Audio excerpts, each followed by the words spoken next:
morning. My name is Henry Vasel, Chair, President, Rocky Hill Division of the Middlesex Chamber. And with us this morning, first of all, a few words from Gina. Good morning. Thank you all for coming. I just wanted to give a plug to our Veterans Day breakfast. We're doing something a little different this year. In order to allow the vets to be at the ceremony in the center, cemetery center, we're doing a breakfast at 9. It's complimentary for all veterans. And then at 10:30, we will have our minibus take veterans over to the ceremony, so they don't have to worry about driving. It'll be a little bit easier for them. Veterans can sign up as of now, as of today, and then we will open it to the general public. And there will be entertainment. We have Marilyn Monroe's is coming, so it should be cute. And we're looking forward to that. So if you know any veterans, just call the senior center and we'll be happy to put them on the list. Thank you very much. If we can now get to our candidates question and answer, a couple of ground rules. If you are an elected official or you're running for office, please respect the right of small business owners to ask questions first. There may be a need, if the questions do a run-on, to cut people a little short, but we will try not to. In the event that nobody from business asks questions, I do have 3 or 4 that business owners have brought to me over the past few weeks, asking that I would ask on their behalf if they couldn't make it today. I see none of them here today, unfortunately. So if we could get to, we'll start with the incumbent mayor. If you could tell us something about yourself, come up to the podium, please.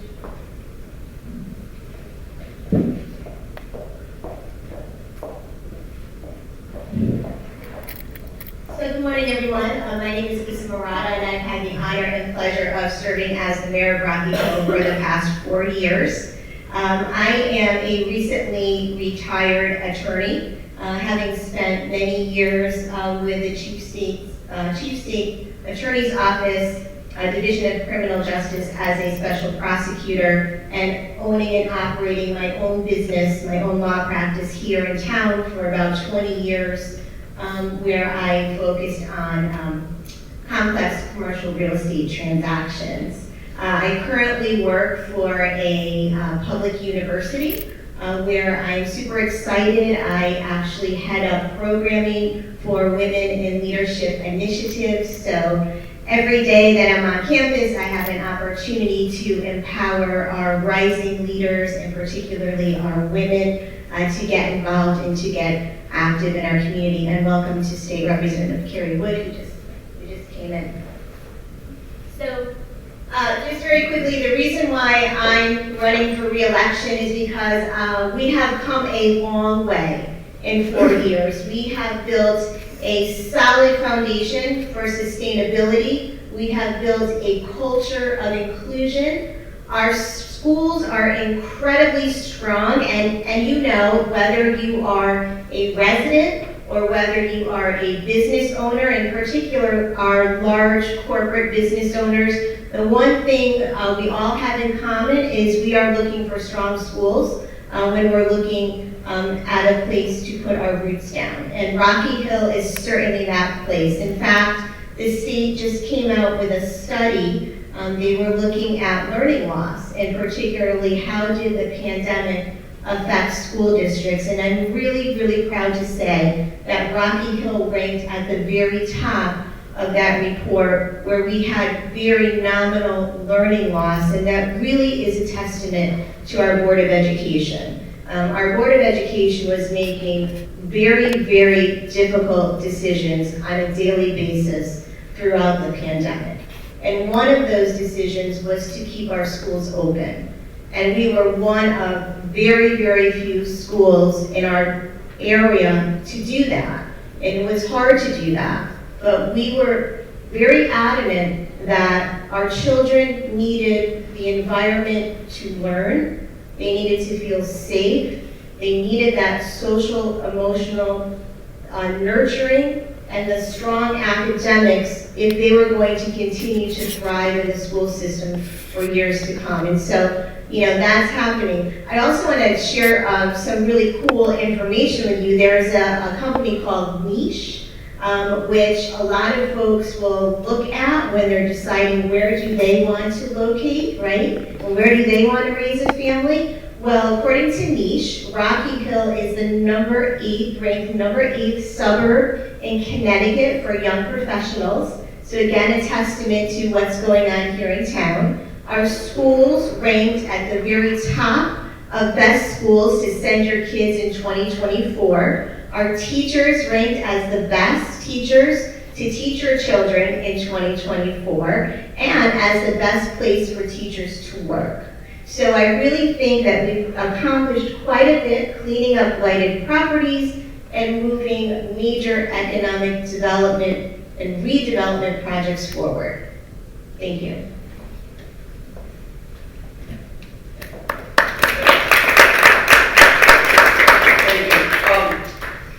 If we could just hold applause to a minimum, I do appreciate that our candidates are important.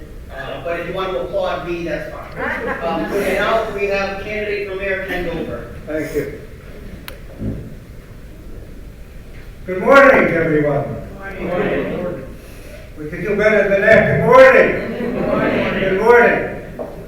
Good morning, ladies and gentlemen. I want to express my gratitude to the Middlesex Chamber Rocky Hill Division for holding this event today and giving me the opportunity to present myself as the lifelong Democrat seeking to become Rocky Hill mayor this November. Rocky Hill is my cherished town for over 6 decades. I've witnessed the transformation from the modest town of around 5,000 residents to our current population of 19,000, supported by an annual budget of $95,000. As mayor, my vision of Rocky Hill begins working closely with the state legislators Kerry Wood and Matt Lesser to ensure that federal and state funding flows into our town. This year, I was successful to work with Kerry to secure $2 million in funding for our senior housing complex.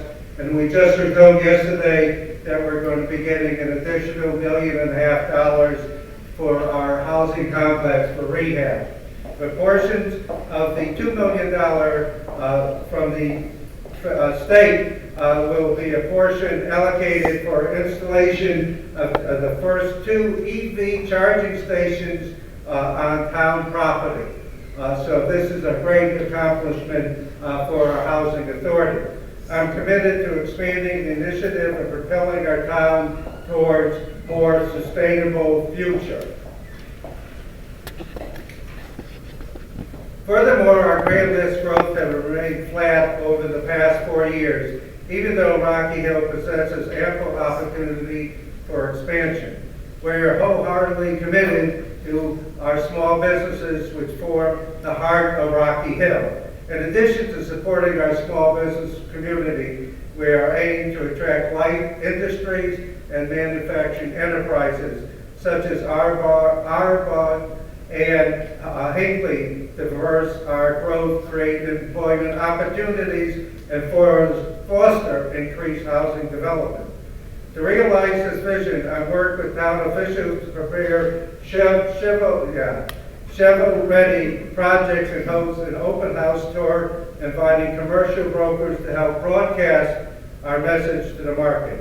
We want everybody to know that Rocky Hill is open for business, but also ready for it. While I would have preferred have a full-time economic development officer on board, we will explore ways to reintroduce this into the budget. In managing all aspects of the town, I firmly believe that the next mayor must possess extensive experience in both management and previous town engagement. Throughout my life, I have worn many hats in Rocky Hill. I'm a proud Navy veteran. I'm a former Rocky Hill police officer. I was a personnel director for a large ambulance company overseeing more than 600 employees. I was director of operations and facilities for the transit district, managing the budget and contract. And finally, I retired as a corporate safety manager for a 900-employee company, the responsibility of safety and compliance. Alongside my corporate management experience, I have actively participated in various town commissions and boards, including the chairman of the Housing Authority for 45 years, chairman of the Open Space and Wetlands Commission, co-founder of the Rocky Hill Band Show, which celebrated its 25th year, vice chairman of the Tax and Review Board, and as you can see, my devotion lies to Rocky Hill. I am happy, retired, and committed, if elected, to solely serve Rocky Hill as the mayor. I have no intentions of pursuing any higher office. My aspirations is to be accessible to the town people and listen to their concerns, foster the growth of our town, and build our community. Thank you, and thank you for your time and support. All right, thank you. Does any business owner have any question they would like to ask, or do you want me to get to mine just forwarded to me? Anyone at all? All right, then. First question is, we all know as business owners that some of our highest expenses are insurance, salaries, and taxes. With the governor bringing forward some unfunded mandates to Rocky Hill, what are some of those mandates? You don't have to list them all, 2 or 3. And could you please tell us what you would do to fund those mandates? Mr. Goldberg? Well, the force of the mandates would be to work with our state legislators and make sure that we're bringing the funding into the town. It's part of the program. The unfunded mandates haven't been addressed in that aspect, and utilizing our state legislators to get additional funding for the town. Thank you. Mayor Marotta? Okay, well, unfunded mandates are a huge problem for our municipality. They're a huge problem for the state of Connecticut because Connecticut relies on a regressive property tax system. So meaning the basic reason or the basic stream of revenue that we have as a municipality is to collect taxes, right? So expenses are always going up, so necessarily if we want to balance our budget, taxes need to go up. But there are certain revenue streams that come from the state that we rely upon every year. And unfortunately, those revenue streams continue to be cut. And so we refer to those as either unfunded mandates or underfunded mandates. And so for the past 4 years, I have really spent quite a bit of time at the state legislature testifying. I serve on a number of committees through the various groups that represent the municipalities. And here are some of the problems. So we have a program that's called PILOT, which stands for Payment in Lieu of Taxes. And under that program, we are supposed to be reimbursed for money that we lose. And specifically, it's money that we lose because we cannot tax state property. Rocky Hill has 29 state properties. We cannot tax them. If we could tax them, we would have millions and millions of dollars of extra revenue in our budget. So we start at that basic premise. Now, there is a program called PILOT, which is supposed to reimburse us about 40% of what we lose. Historically, PILOT is underfunded. Where we should be collecting a couple of $1 million every year under that program, we have historically collected $700,000. So this year, and I don't want to say it was because of me, but it was because of a lot of organizations and a lot of local leaders that for the first time, the state legislature actually voted to give us a little bit more money in PILOT. This year we got about $900,000. It's not close to where we want to be, but we're getting there. Another big problem we have, and it's become another underfunded mandate, believe it or not, is that whole car tax thing that you've heard me talk about incessantly, right? So when the governor changed the mill rate on the car taxes, lowering it, it was with the promise that he was going to reimburse us for that tax loss. Now, theoretically, he is reimbursing us, but the way OPM processes things and the way municipalities collect taxes, which is twice a year, we only get half of what we lose in a year put back into our budget. So every May, when we're starting our new budget, we're at a tremendous loss. We're at a loss from pilot, and we're at a loss from property taxes as it relates to motor vehicles. And the last time I testified, I think someone gave me a stat up at the state capitol.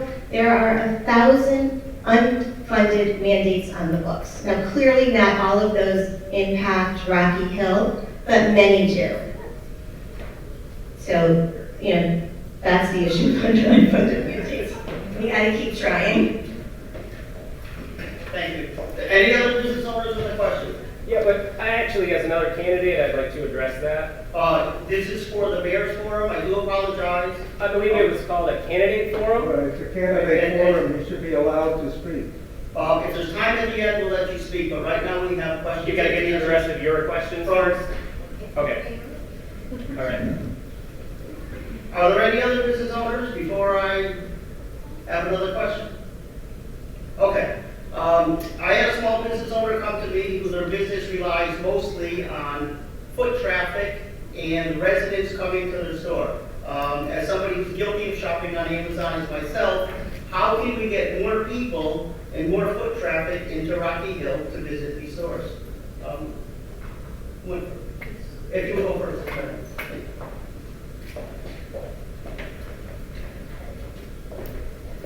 So you want to know how to get more foot traffic? But to keep small business to survive against companies like Amazon.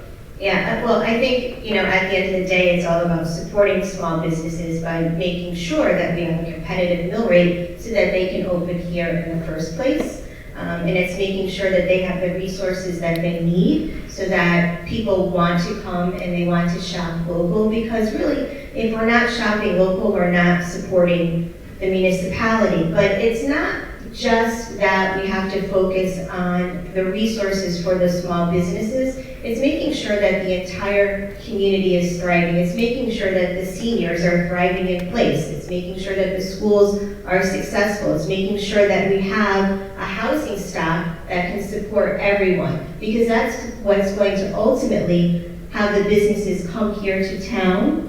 And it's ultimately those businesses that make our community vibrant and successful. So it really is looking at the totality of all of the things that we can offer to our small businesses. During COVID, we received money from the federal government, and one of the first things Rocky Hill did while we were waiting for all of the formal guidance from Washington is we put aside a fund for small businesses. And we said, if you have a need, we're going to give you X amount of money. It's free money, you don't have to pay it back, because we want you to be successful here. And I think the more that we can focus on our small businesses being successful, the greater, the more sustainable our community will be, and also not going onto Amazon, because it's really, it's tempting, it's cheaper, it's quick, it comes to your house, but it's not supporting local. And we have to get that message out, the importance of supporting local. Thank you. Mr. Goldberg?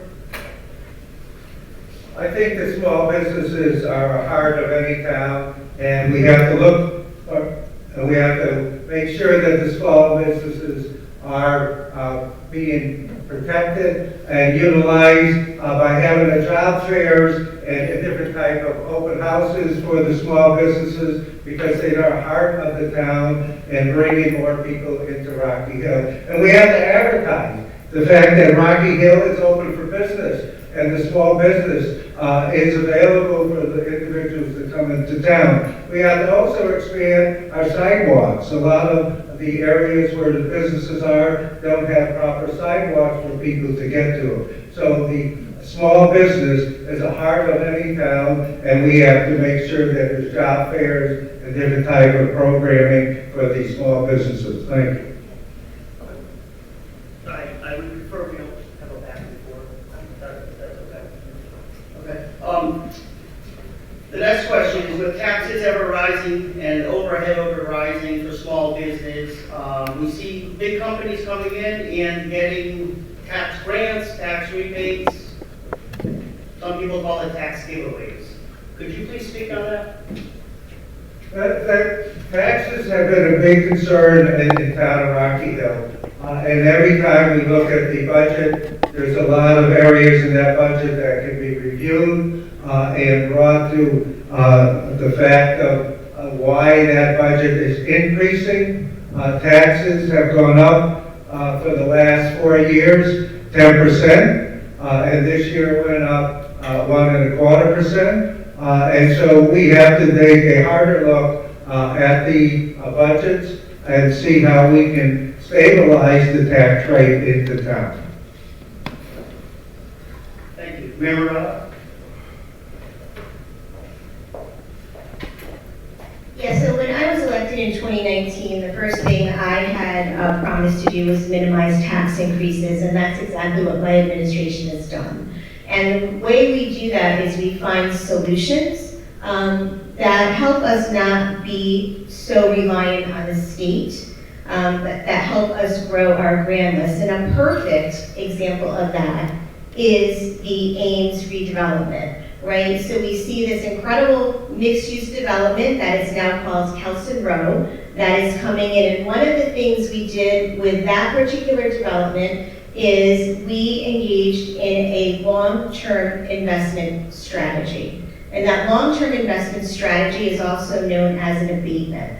And we gave that developer an abatement so that he could have more money to put into that project to build the type of project that Rocky Hill needs to support all of the businesses along the Silestine Highway and along the Route 3 corridor. It's a really incredible project that is going on over there because not only is it bringing in housing, it's bringing in commercial space, it's bringing in retail space, it's bringing in office space, and it's going to have a positive long-term impact on the community. And that is certainly one of the ways that we are looking at taxes to keep them down is by growing these new developments, in particular the Kelson Road development, because that is actually the anchor of what's going to be our downtown. And it was probably a year or so of folks from the public coming in and commenting on what do we really want to see there, what does the plan of conservation and development say, and if you drive by now, you'll see things are moving forward and it's a step in the right direction. Okay, thank you. I had not kinder care, but a child's daycare come forward to me and worried about staying in business as a small business owner because they're worried that families will stop moving to Rocky Hill, mainly because there's a teacher shortage. And as we all know, strong schools make for a strong town and bring new families in. Referring to the teacher shortage, what can be done to attract new teachers and keep the present teachers here? Who was that? Camera? Did you know that's it? Yeah, so we're very fortunate in Rocky Hill. Just to reiterate, we have incredible teachers. We have very, very strong schools, and we are not seeing that what I guess you would say recruitment and retention issues are in other municipalities. Knock on wood, we won't see that. But it's because of the support that we provide for our administrators and our teachers through our Board of Education and ultimately through the Town Council, who is funding that Board of Education budget. I think we have to recognize that teachers truly are the backbone of our community, right? Because as we know, it's the schools that will attract the businesses, and unfortunately, I'm sad to hear that folks may be concerned, but I want to reassure everyone that our schools are strong, and like the studies have shown, the key, I think, to ensuring that our teachers stay here is to make sure that the classrooms are small, to make sure they have the resources they need, to make sure that if they want additional training, if they want to upskill, if they want to move into a different position, that we're providing them with those additional skills so that they can build on their resumes, because they don't want to just stay in one position. Everyone should be growing and learning, not just the students. So there are a lot of things that we are doing here in town. I'm very, very proud of our Board of Education for doing so and for getting through the pandemic and for not having those issues that we see in other towns. Thank you. Mr. Goldberg? Teachers are the important factor, the backbone of any school, and the factor is supporting our teachers. But to do that, we cannot continually cut our Board of Education budget by $500,000.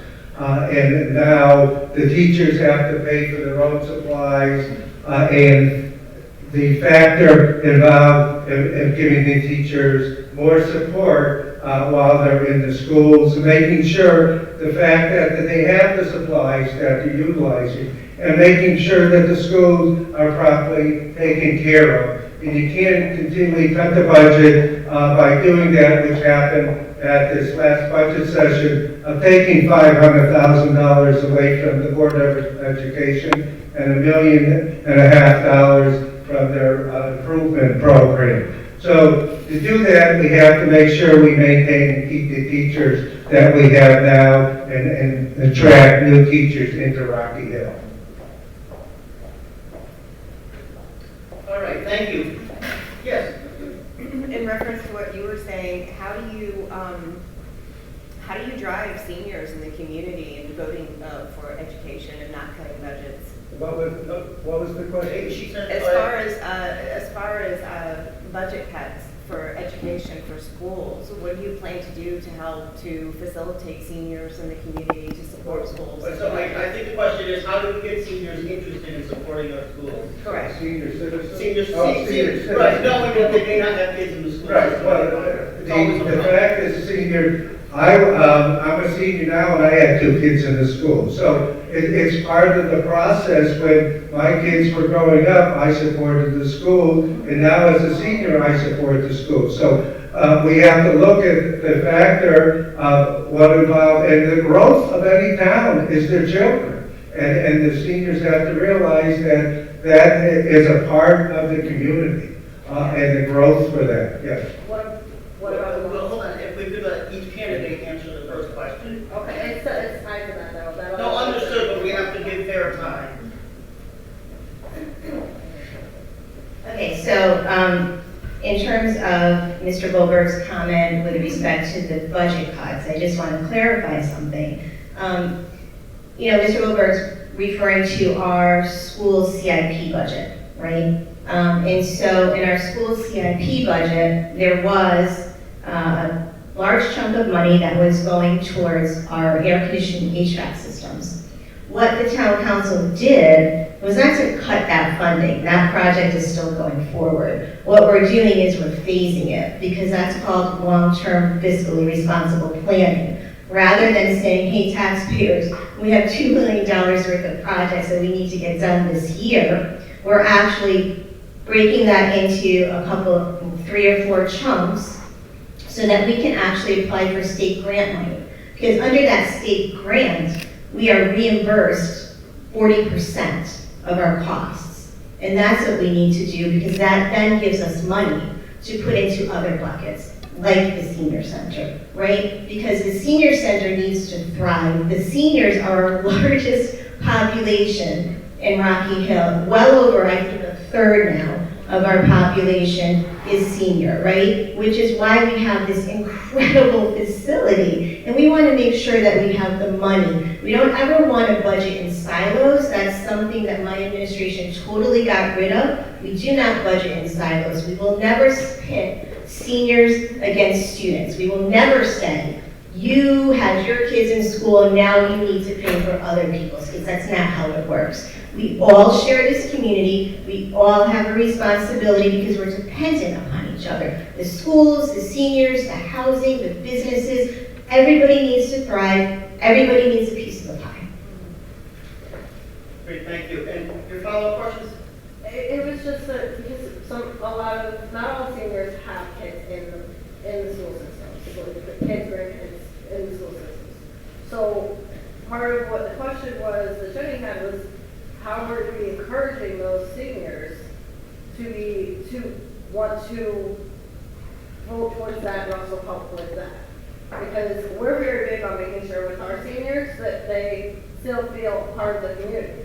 That's part of the community is the kids as well. So what are you guys doing to encourage for seniors, whether they have kids in the system or not, to vote towards that help? So how do we convince seniors that education is important? Is that correct? Mr. Goldberg? So seniors have to realize that education is an important factor to build a community. It's interesting that this budget eliminated $50,000 from the senior lunch program, and we have this great senior facility. And the factor is that seniors are part of the community, and the seniors have to be realized that they have to also support the school system. Because education is an important factor for any community. And it's a factor to build that community, and the seniors being part of that community. So you have to educate, making sure the kids are properly educated so they go on and get good jobs and go on for education from there, and the seniors are part of that community. Thank you. Thank you. Marotta? One thing before I respond to that question, because again, that's a mischaracterization of what's going on with the budget. So our lunches here at the senior center are catered by a really cool restaurant called Mitchell's. It's delicious food. It's also very expensive, which is why Rocky Hill is one of, I don't even know how many communities, very, very few, certainly none in the surrounding towns that actually offers a catered lunch for our seniors. Everyone else offers, I think it's called CRT, I'm not really sure, I don't want to make it up. Everyone else offers a boxed, subsidized lunch, and no seniors like that, okay? So many, many seniors were coming from out of town to Rocky Hill just to come for our lunch. And it was one thing that we had to really take a look at this past budget, because it is a huge chunk of the senior center's budget. We didn't want to cut the lunch because we recognize that seniors need a space to socialize. And that lunch hour is that critical period in their day when they are coming here to socialize. So we maintained that lunch. We didn't cut the lunch. It still exists because we recognize the value of it in bringing our community together. And to answer your question specifically, it's about bringing the children, the people my age, and the seniors together through intergenerational programming. When I got elected, I said one of the things I want to focus on is making sure that we are looking at every issue through a multi-generational lens. This may be the senior center, but this is a place of a lot of really cool things that are happening on an intergenerational level, where we're bringing in folks of all ages to engage so they see this space and they recognize, wow, not only is it getting a lot of use, but this is really cool and we want to support the seniors, and that's how we're doing it. Thank you. Thank you. As somebody who's recently joined the senior center, I know. It's 55 and up.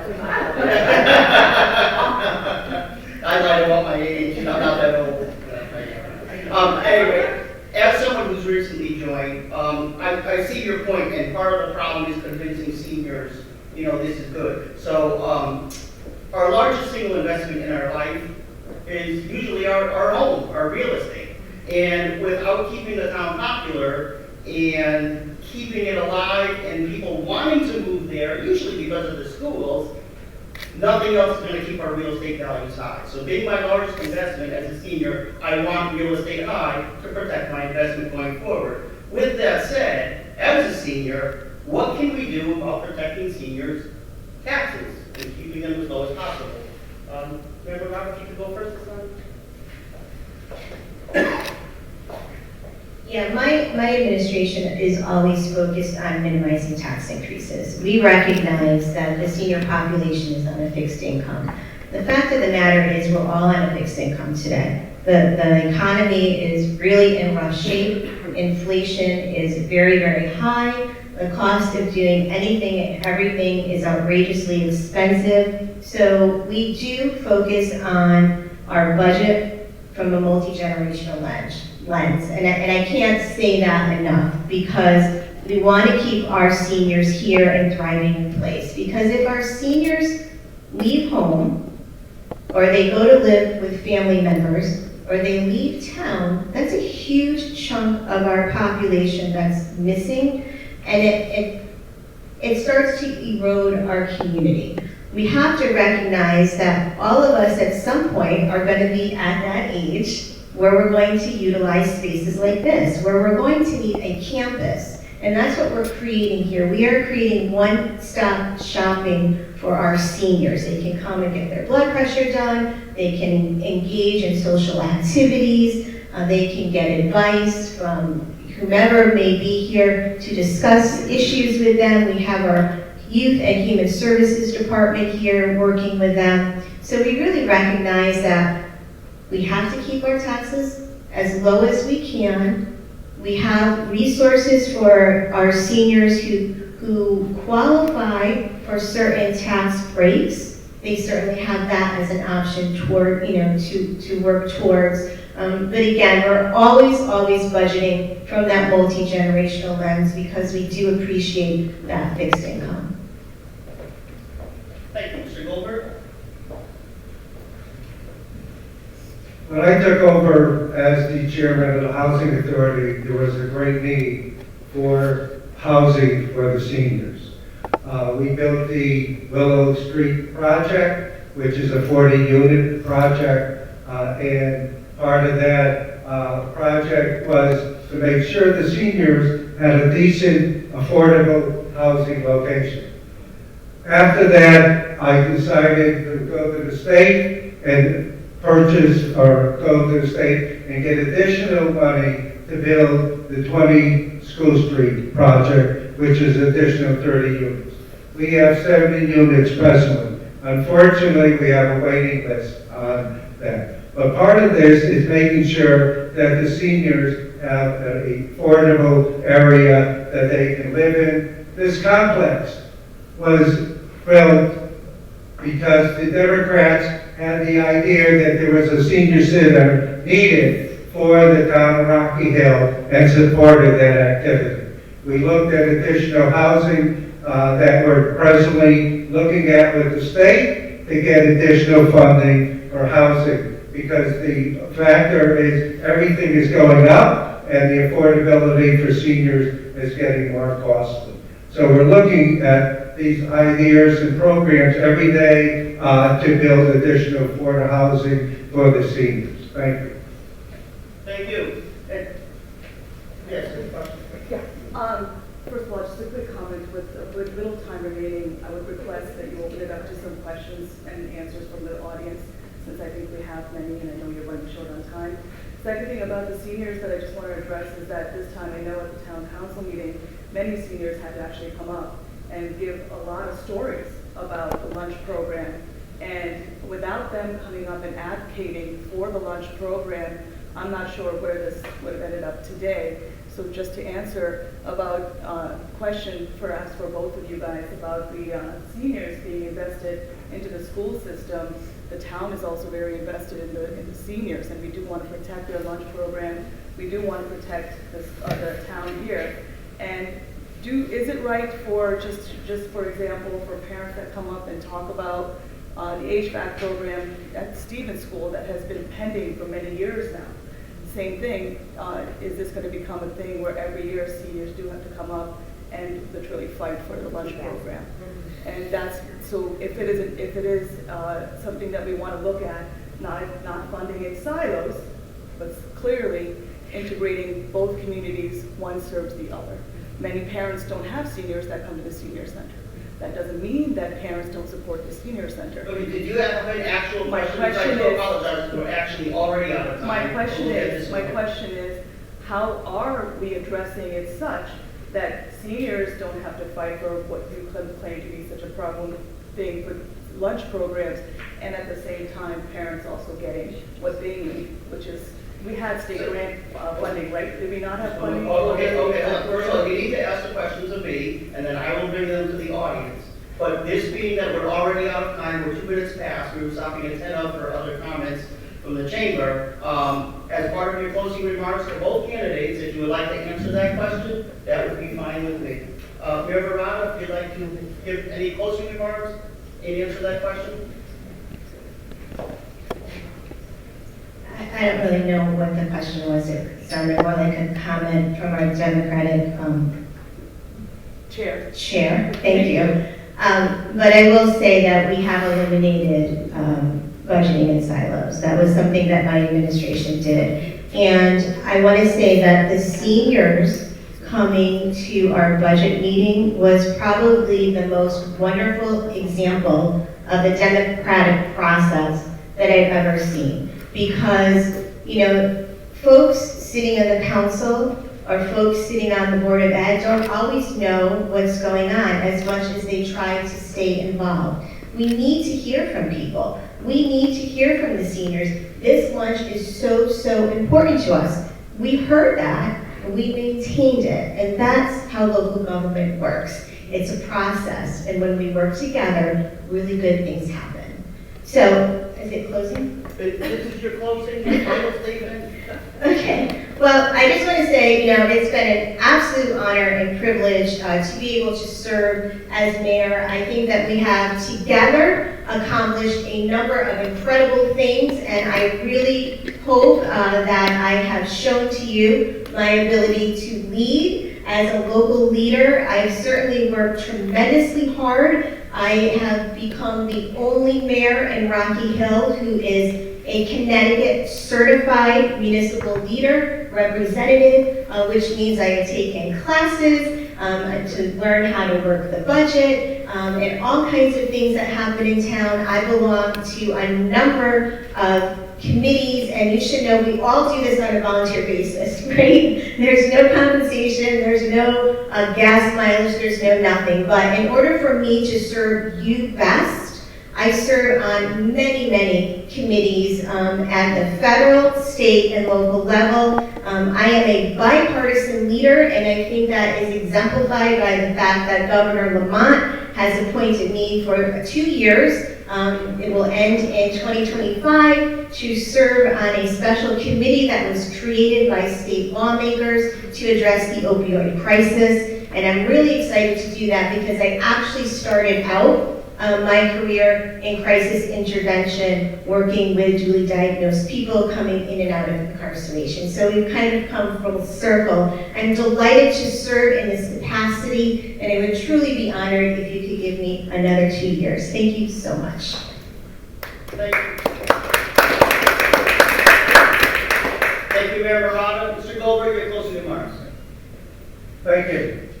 I have been a long life a resident of Rocky Hill, and I believe in Rocky Hill. I believe Rocky Hill needs to change. I believe Rocky Hill needs to change to make sure we have a stable tax base. And people are very concerned about what's happening in town, especially with the 10-year, $9 million tax giveaway that the last administration has done, and cut the budgets for the Board of Education. And these are situations that we're going to look at and make sure that it's a stable budget and people are affordable to live in Rocky Hill. Because I believe in Rocky Hill. I've been here. I've been part of the town. I have helped out businesses as a police officer in different programs, and I will continue that as a full-time mayor in Rocky Hill to make sure Rocky Hill is growing and being a prosperous town for Rocky Hill and the people that live in it. Thank you.